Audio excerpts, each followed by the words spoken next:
Trois belles choses pour ce matin et je dirais presque une chronique, et je ne l'ai pas fait volontairement mais quand même sur la voix, enfin en tout cas sur les voix. Et vous verrez pourquoi je vous dis ça, bien évidemment. Commencer avec Durand Jones qui nous revient avec ses indications. Oui, puisqu'en fait c'est Durand Jones and the Indication, le groupe de Durand Jones, qui revient encore avec plus de maturité, on pourrait dire ça comme ça. Les albums solo, je vous les montre après, des uns et des autres, et je vais éviter d'oublier de vous les montrer. Quand je parle des uns et des autres, surtout de Durand Jones et de Aaron Fraser, en sont pour quelque chose. Quand je dis quelque chose, pour plus de maturité, forcément, des expériences dont ils se nourrissent pour livrer donc ici un opus plus tranquille, c'est vrai, plus sûr de lui, sans chercher la démonstration de force, reviennent donc aux fondamentaux, à l'essence même de leur musique. Donc, quand on dit musique, laquelle? Une soul humaine, douce, honnête, une soul vintage, vous allez l'entendre, et moderne quand même, voilà, très chaleureuse, somptueuse, une introspection apaisée, porté par des arrangements, on va l'écouter, soignés, une sensibilité à flower de peau, je l'ai fait exprès, signe sans doute leur œuvre la plus cohérente, en tout cas, et personnelle à ce jour. Alors oui, cohérente et personnelle, pourquoi? Donc bon, des titres enregistrés en une seule prise, souvent, dans le home studio de Durand Jones à Chicago, afin de conserver la fraîcheur justement retrouvée.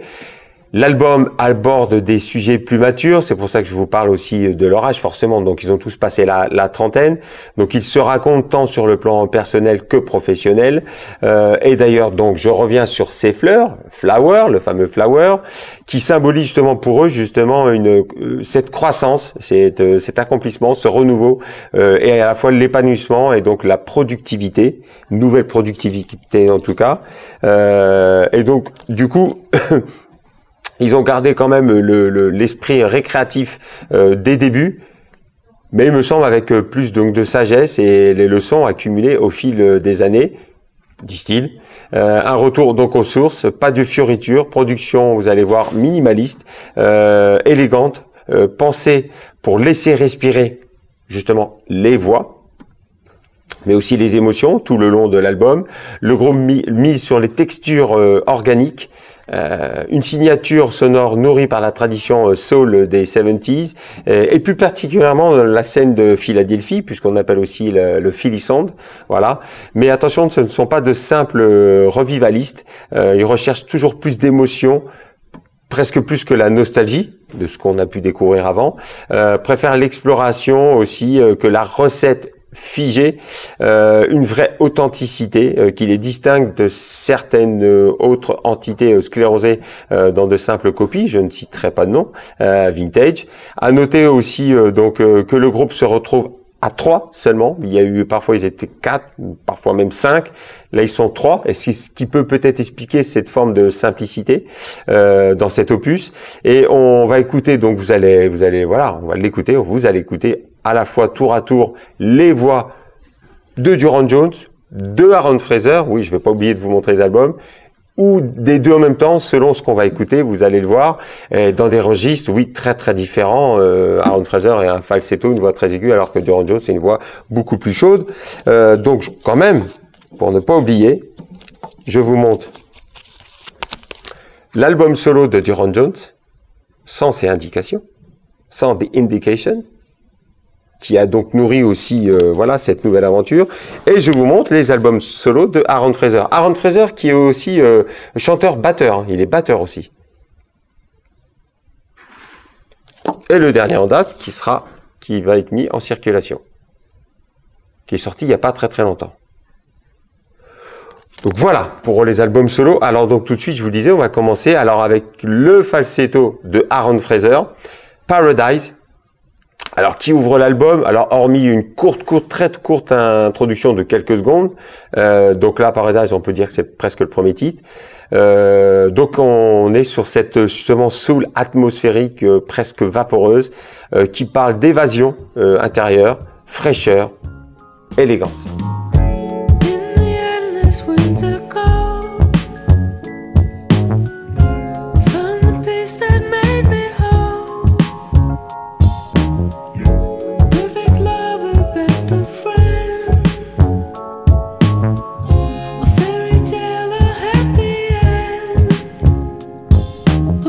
pour enchaîner justement avec celle, je vous le disais, donc en tout cas différente donc de celle de Durand Jones, Lover's Holiday, tout en groove langoureux et harmonie vocale, un sommet de sensualité, contenu, et il y a même un côté un petit peu latino soul, je trouve. Let's catch a flight, take you anywhere you like. Hop on a plane to Fiji, be lovers on a private beach, or maybe Patty, making love between the sheets. Take a break, wake up. Puis les deux voix pour l'excellent I Need the Answer. Aaron Fraser et donc son falsetto, je vous l'ai dit, angélique, puis Durand Jones plus soulful et saisissant. Donc encore cette classe suave pour ce tandem parfait, pourrait-on dire. Why do the burdens of the world sit on my chest? Why do we take until there's nothing left? What will we leave for futures to see who we are in the stars? Flower Moon, toujours cette question de fleurs, voilà, soyeux, solaire, le titre parfait dans le pur style le smooth soul et un brin West Coast, côte ouest.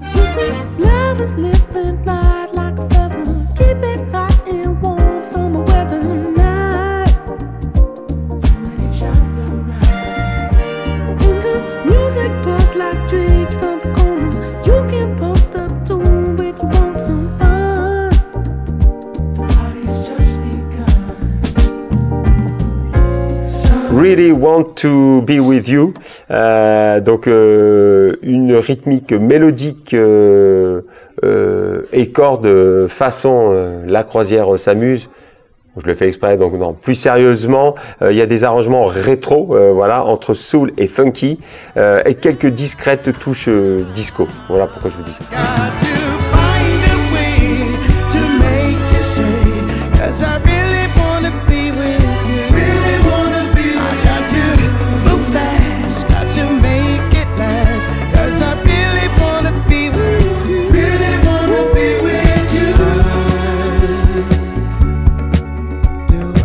Been So Long, donc des combinaisons de notes et une rythmique similaire au Ready or Not, je trouve, Ready or Not, Here I Come des Fugees, dans l'état d'esprit.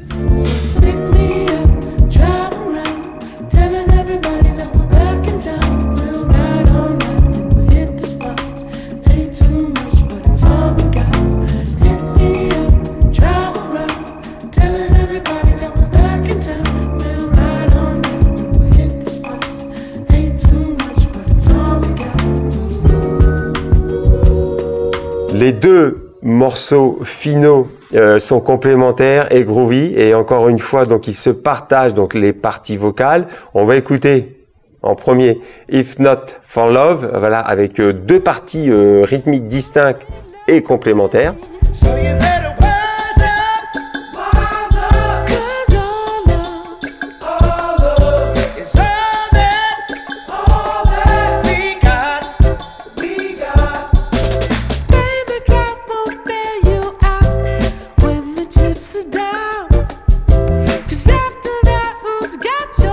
Et donc cette fois, je n'oublie pas de vous faire écouter le deuxième titre. Donc ça s'appelle Without You, pour clôturer sur un slow. Foolish of me to treat you unkind, but I couldn't cheat. Played around until you left me behind.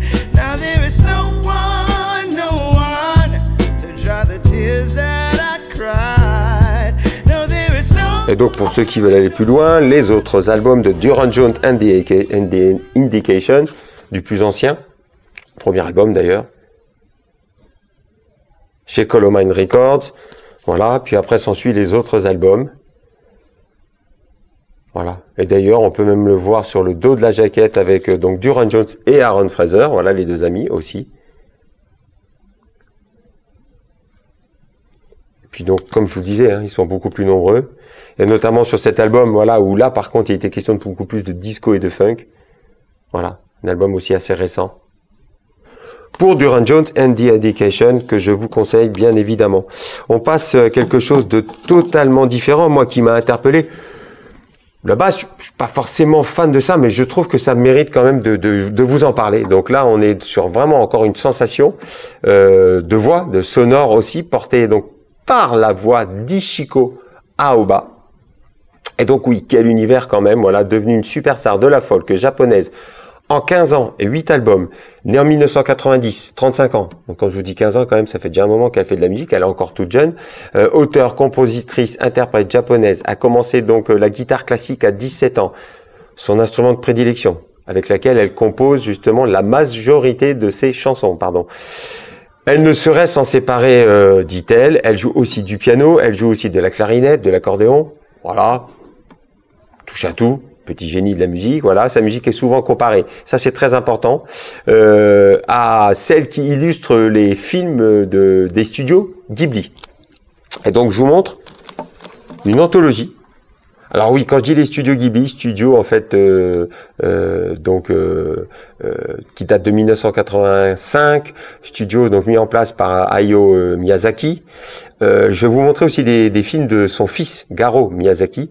Donc on pense Studio Ghibli à voilà Mon voisin Totoro, on pense Tombeau des lucioles, qui est moins drôle, mais voilà Porco Rosso, voilà et ainsi de suite, Princesse Mononoke et donc du coup des films plus récents. Je vous parlais du fils aussi.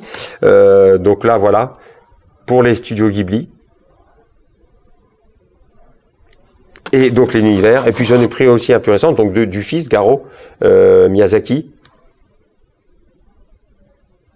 Oui, donc Studio Ghibli, pardon, studio de films d'animation japonais. Je sais pas si je l'ai dit, mais voilà, pour ceux que ça intéresse. Mais voilà, on est un peu dans cet univers-là. Alors, désolé aussi pour les clichés, j'ai voulu vous en parler sur Le Pays du Soleil Levant. Un peu agaçant, mais n'empêche que oui, il faut reconnaître qu'on est bien ici dans cette atmosphère et ce qui colle à la peau donc de cette enchanteresse. Donc on est dans la splendeur, on est dans la contemplation, à l'image un peu des films, on est dans le fantasmagorique. Une musique délicate à la croisée donc de l'ambiance et de la folk, guitare dépouillée, flûte, épique, petit piano, violon, sorte de musique de chambre parfois et folk traditionnelle, plutôt folk japonaise quand même, vous allez voir c'est différent de la folk américaine. Une voix, on ne sait pas trop d'où elle vient, d'Elf, je dirais des bois. 8e disque donc, pour cette encore toute jeune, qui explore les origines de la vie à travers les paysages musicaux, oniriques, pourrait-on dire, voilà, je cherchais le terme. Elle transforme donc ses rêves avec l'arrangeur et collaborateur Taro Umebayazaki. Difficile, mais bon, voilà. Poétique, délicatesse, oui, tout est délicat, vous allez voir. Elle leur raconte donc la puissance des flots, inspirés par un périple dans les îles Ruet, Cuy. J'ai pas choisi le plus facile à dire ce matin, mais bon, voilà. Surtout, il faut comprendre qu'elle constate, et attention, ouvrez les guillemets, que les récifs coralliens se dégradent au fil du temps à cause justement d'une accumulation de menaces résultant des activités humaines. Voilà. Même les endroits les plus reculés sont atteints par le changement climatique. Voilà. Plongée en apnée, se laissant porter par les marées, elle a été subjuguée justement par la beauté infinie de l'océan, mais aussi malheureusement parfois terrifiant. Voilà, c'est parfois pour ça qu'on va écouter aussi des sons un peu de fond océanique, voilà. Donc Ichiko Aoba est une adepte aussi, il faut le savoir, de la pratique du field recording. Donc le field recording, c'est ce qui consiste à enregistrer des sons en dehors des studios d'enregistrement, souvent des sons de la nature. On entend donc par-ci par-là, et c'est pour ça que je vous le disais, donc des captations marines, océaniques, entre autres, souvent. Vous l'avez compris, donc un album apaisant, poétique, assez minimaliste quand même, quasiment uniquement rythmé par le son de sa voix. C'est pour ça que je vous disais presque une connexion là et les voix. Et donc celui de sa guitare. Un univers plus de sensations, je dirais, voilà. Donc on ouvre avec donc Coloratura. Je dirais presque une ouverture fleurie. Je le fais exprès, je reste dans ces fleurs. voilà, avec une pléiade d'instruments, cordes, flûte, piano, guitare jouée comme une harpe, arrive donc cette voix enfantine, discrète, qui se fond donc du coup avec le reste, comme si elle faisait partie intégrante, comme si c'était la voix aussi comme un instrument, voilà, je cherchais le terme, à part entière. Et donc c'est vrai qu'on s'amuse à imaginer une scène florale, j'en rajoute ce matin sur les fleurs, voilà, des fameux studios Ghibli.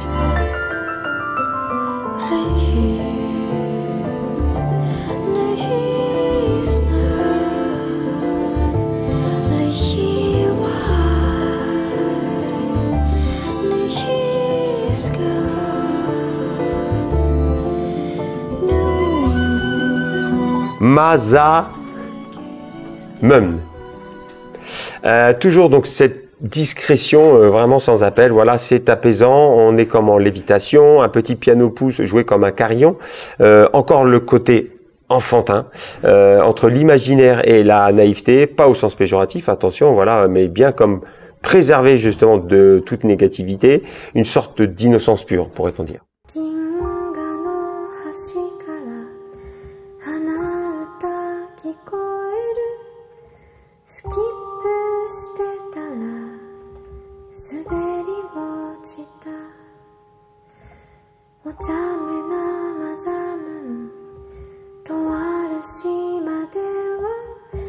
Alors, piano beaucoup plus classique, ainsi que la mélodie, ça s'appelle Tower, se détache justement par son côté un peu plus pop, en tout cas tout au début du titre, puis s'installe une mélodie qui reste en tête. Voilà, il y a eu à un moment donné une espèce de valse aussi en son milieu, et après on reprend justement cette douce mélodie, peut-être le tube, si toutefois on peut parler de tube.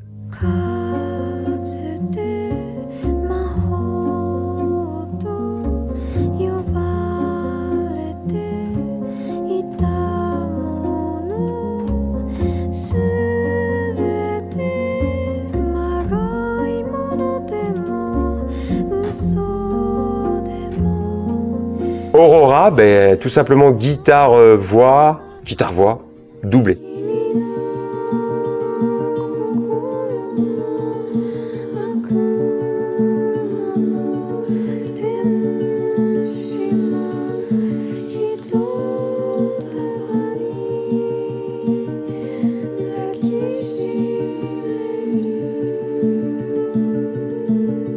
Alors, ce que l'on entend dans Cochlea, et donc, je vous parlais des fonds marins, c'est donc du coup le chant d'une baleine, avec donc des petites cloches qui se rajoutent. Voilà, la fréquence du chant des baleines, voilà, dépasse ce que les humains, je vous le précise, peuvent entendre.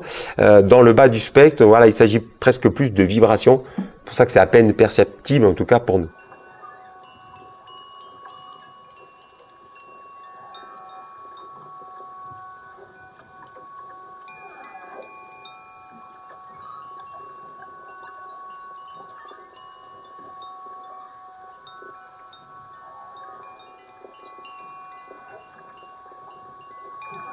Luciférine, donc sur le même modèle que les titres précédents, piano, guitare, qu'on croirait encore, je suis désolé, mais presque une harpe. En fait, parfois, elle joue avec l'ensemble des cordes, c'est ce qui explique cela.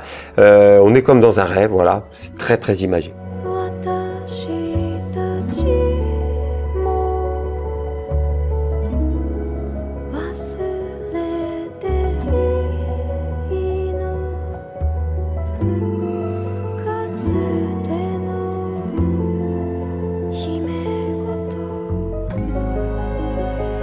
Sonar, tragique, mais pas dépressif.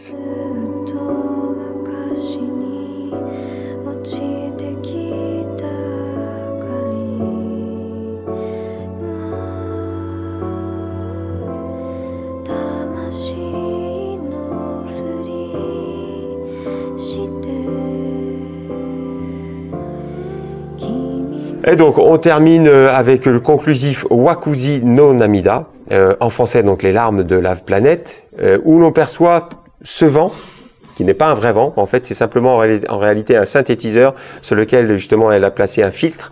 Belle fin.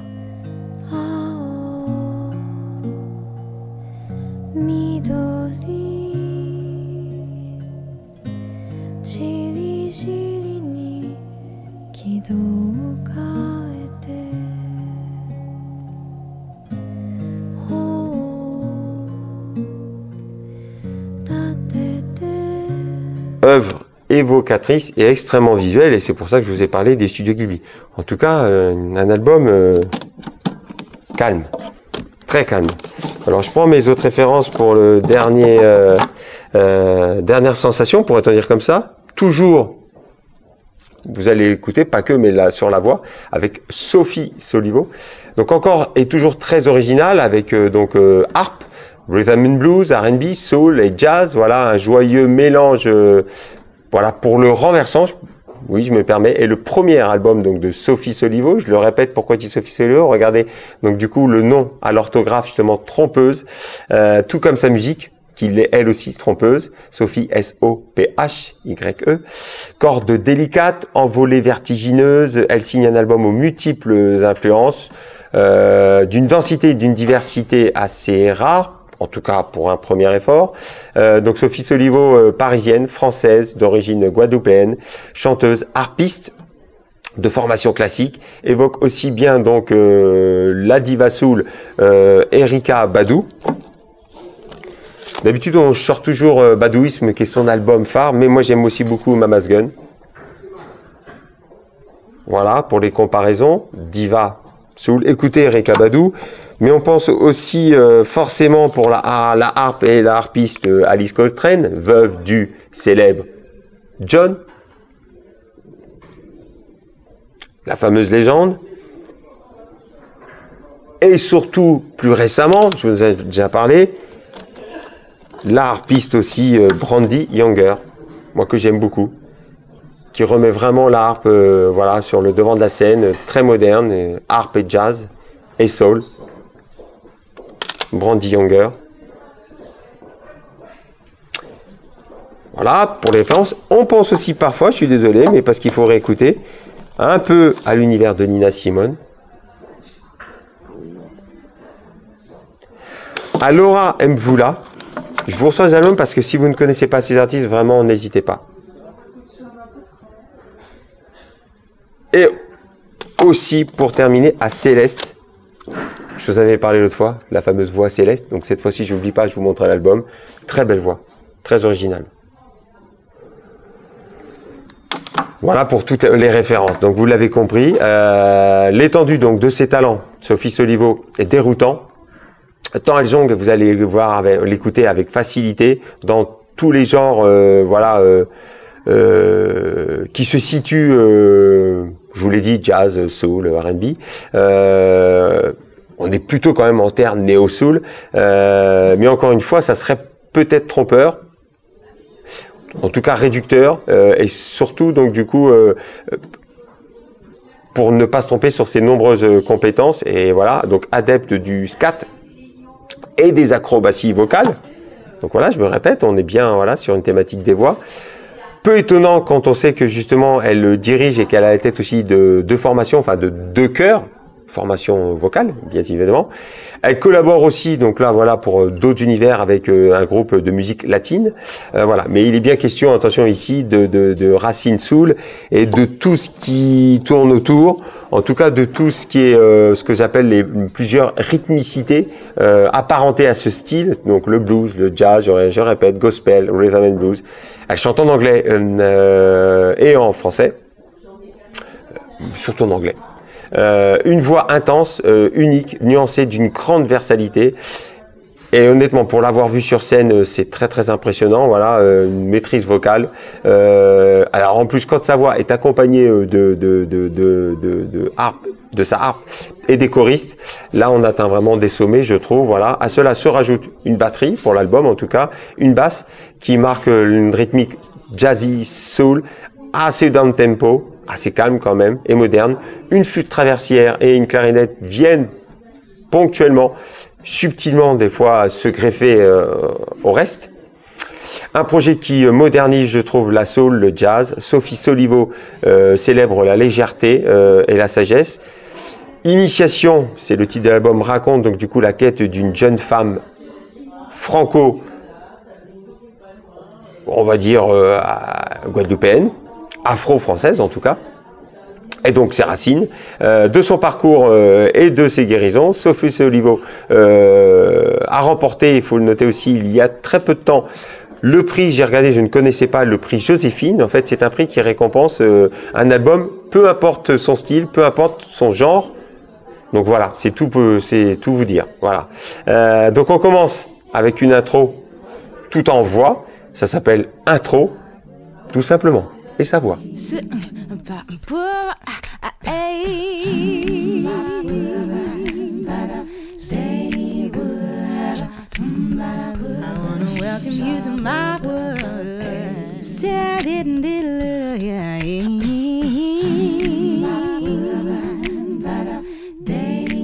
Et alors, donc si on ne devait écouter qu'un seul titre, une seule chanson en tout cas, pour faire connaissance avec le style donc de Sophie Solivo, rien de tel que les 8 minutes 20, oui c'est un titre assez long, donc on va écouter un court extrait, 8 minutes 20 en fait de Initiation de Wonder Why, qui illustre donc du coup toute l'étendue de ses talents, en déroulant petit à petit justement une composition à plusieurs strates, véritablement son jeu, son toucher délicat, qui épouse naturellement le groove néo-soul, joliment ciselé, avec donc du coup le trio basse, batterie, flûte et clarinette en même temps, et le chœur qui accompagne le tout, retenue, tension, crescendo, majestueux, puis retour au calme, puis retour à ce groove jazz soul, il y a beaucoup de bruit ce matin autour de moi, des hauts, des bas, comme ce qui se passe voilà, avec mes collègues.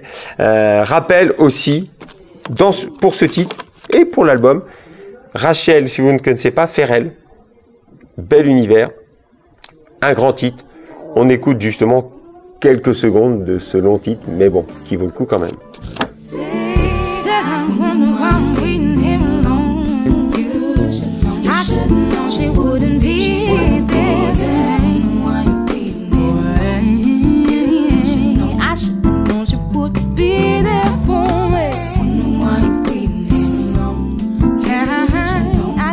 Alors, Can't Sleep sera moins lié, plus déconstruit, plus une histoire et un jeu vocal raconté où l'on ressent justement la maîtrise vocale entre les différents genres que j'ai déjà cités, jazz, soul, gospel, rhythm and blues, harpe, voix, chœur, seulement. When I think about your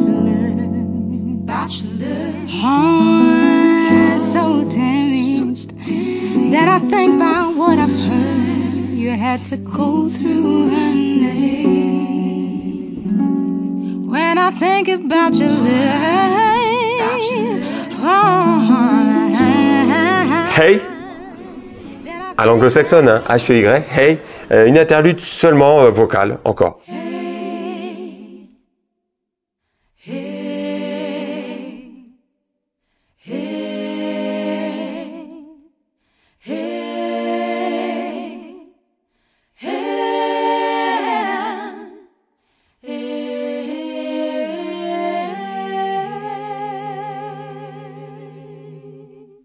Live, donc seconde pépite, voilà, c'est merveilleux, slow, suspendu, qui donc s'élève très très haut, néo-soul ou soul moderne, ça c'est comme vous voulez.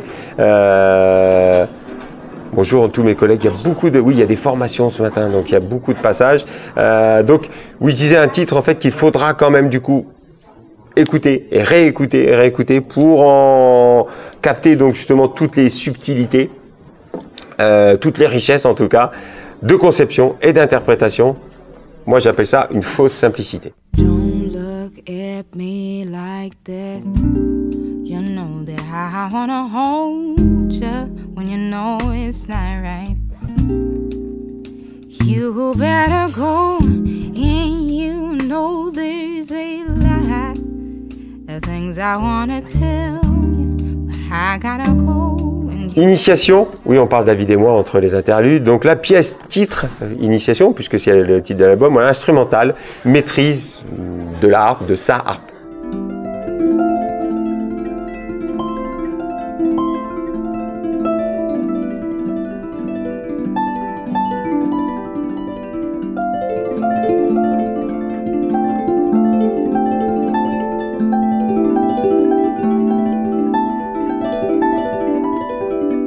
Breathe, donc volupté, légèreté, seul avec sa harpe, une étendue, justement, un spectre vocal impressionnant, voilà, pas forcé, beau, vertigineux de simplicité, de maîtrise, à l'image de ses prestations, je le répète, scéniques, vraiment. It's dark and blue. Hey, the colors that I still see when I close my eyes. When I think of you.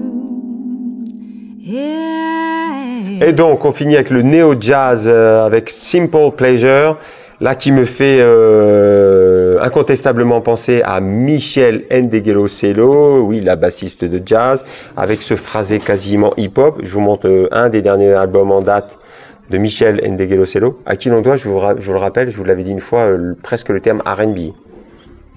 Michel, et donc on écoute ce dernier titre. I know the truth of your soul, you know the truth of mine. When I lay my hand on your shoulders, I wanna lift the weight of the burden that I know you're carrying inside. And just from time to time, let me treat you with simple pleasures. A little leisure, so when it gets intertwined, you just gotta remember some things don't belong. Voilà pour la musique, et on reste presque, oui, quelque part en musique, puisque donc toujours dans le cadre de l'exposition Années 20 à Années folles, je vous le rappelle, donc attention, dès demain, samedi 4, de 9h30 à 11h30, la thématique, oser les années 20, danser le Charleston, initiation, donc vous l'avez compris, au Charleston, avec la compagnie Dancing Queen, plus une prestation après des invités, forcément. Alors attention, c'est pour les adultes, puisque c'est à partir de 16 ans, donc je vous le rappelle, demain, 9h30, 11h30, et c'est aussi sur inscription. Vous pouvez nous appeler, vous pouvez le faire en ligne, ou vous pouvez nous appeler 02 48 23 22 50. Testez-vous, soyez fous, dansez le Charleston. Voilà, et puis donc je vous dis à la semaine prochaine. Je vous jure que je ne l'ai pas fait exprès.